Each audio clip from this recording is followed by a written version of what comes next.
This is a story about a world obsessed with stuff. It's a story about a system in crisis.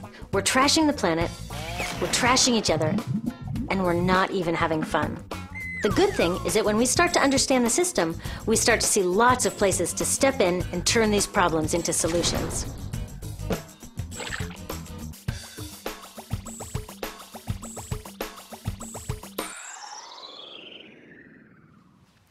One of the problems with trying to use less stuff is that sometimes we feel like we really need it. What if you live in a city like, say, Cleveland, and you want a glass of water? Are you going to take your chances and get it from the city tap? Or should you reach for a bottle of water that comes from the pristine rainforest of Fiji? Well, Fiji brand water thought the answer to this question was obvious, so they built a whole ad campaign around it. It turned out to be one of the dumbest moves in advertising history. You see, the city of Cleveland didn't like being the butt of Fiji's jokes, so they did some tests, and guess what? These tests showed a glass of Fiji water is lower quality, it loses taste tests against Cleveland tap, and costs thousands of times more. This story is typical of what happens when you test bottled water against tap water. Is it cleaner? Sometimes, sometimes not. In many ways, bottled water is less regulated than tap. Is it tastier? In taste tests across the country, people consistently choose tap over bottled water. These bottled water companies say they're just meeting consumer demand. But who would demand a less sustainable, less tasty, way more expensive product, especially when you can get for almost free in your kitchen? Bottled water costs about 2,000 times more than tap water. Can you imagine paying 2,000 times the price of anything else? How about a $10,000 sandwich? Yet people in the US buy more than 500 million bottles of water every week. That is enough to circle the globe more than 5 times. How did this come to be? Well, it all goes back to how our materials economy works, and one of its key drivers, which is known as manufactured demand. If companies want to keep growing, they have to keep selling more and more stuff. In the 1970s, giant soft drink companies got worried as they saw their growth projections starting to level off. There's only so much soda a person can drink. Plus, it wouldn't be long before people began realizing that soda is not that healthy and turned back to, gasp, drinking tap water. Well, the companies found their next big idea in a silly designer product that most people laughed off as a passing yuppie fad. Water is free, people said back then. What will they sell us next? Air? So how do you get people to buy this fringe product? Simple. You manufacture demand. How do you do that? Well, imagine you're in charge of a bottled water company. Since people aren't lining up to trade their hard-earned money for your unnecessary product, you make them feel scared and insecure if they don't have it. And that's exactly what the bottled water industry did. One of their first marketing tactics was to scare people about tap water with ads like Fiji's Cleveland campaign. When we're done, one top water executive said, tap water will be relegated to showers and washing dishes. Next, you hide the reality of your product behind images of pure fantasy. Have you ever noticed how bottled water tries to seduce us with pictures of mountain streams and pristine nature? But guess where 1/3 of all bottled water in the US actually comes from?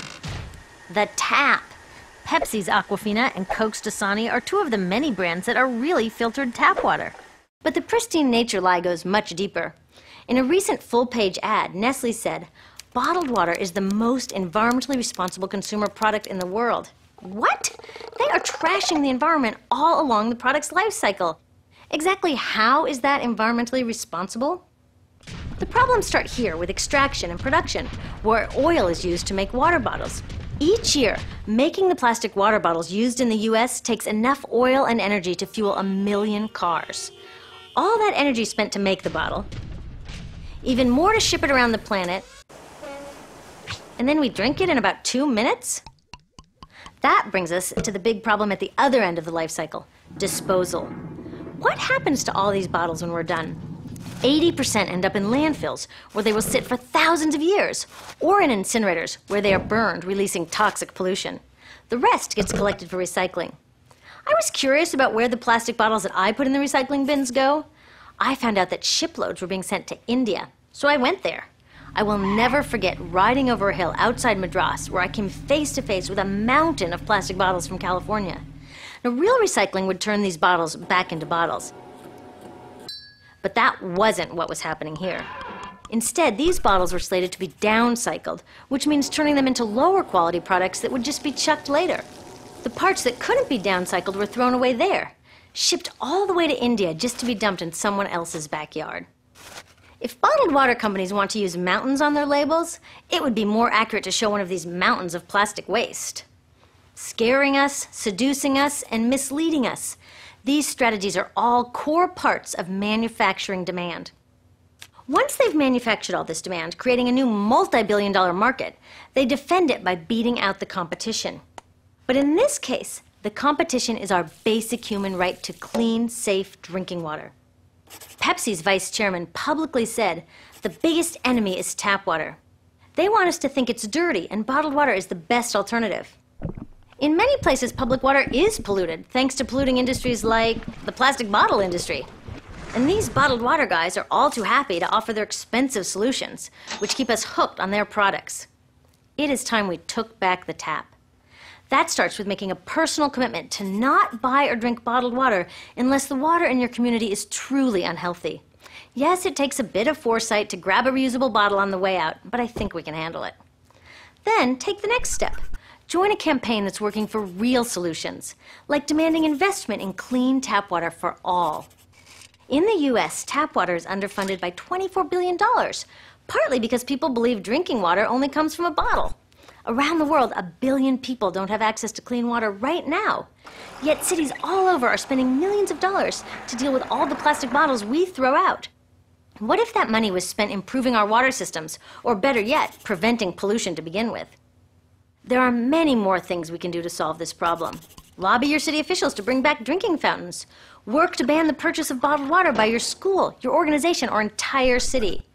This is a huge opportunity for millions of people to wake up and protect our wallets, our health, and the planet. The good news is it's already started. Bottled water sales have begun to drop while business is booming for safe, refillable water bottles. Yay! Restaurants are proudly serving tap, and people are choosing to pocket the hundreds or thousands of dollars they would otherwise be wasting on bottled water.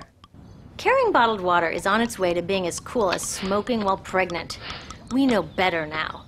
The bottled water industry is getting worried because the jig is up. We are not buying into their manufactured demand anymore. We will choose our own demands, thank you very much, and we're demanding clean, safe water for all.